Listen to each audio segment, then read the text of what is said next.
Welcome to Samba Samba. Enjoy the video.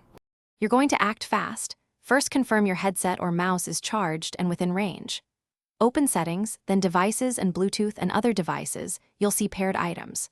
Turn Bluetooth off, count to 5, then turn it on again to reset the radio. This clears transient link issues. While here, remove any duplicate or old pairings by selecting Remove Device.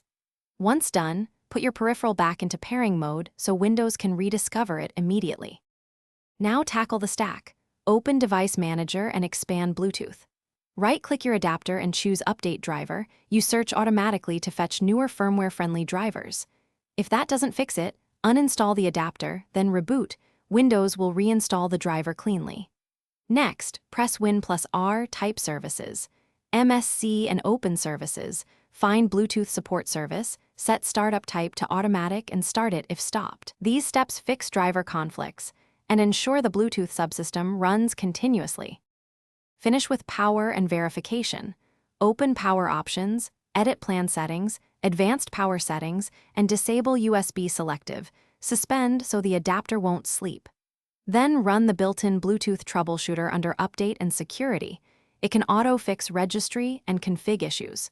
Pair your device again and test audio or input for several minutes. If intermittent disconnects persist, try a different Bluetooth device or a USB Bluetooth dongle to isolate hardware versus PC faults. That single test. Thanks for watching. Consider subscribing if we helped you.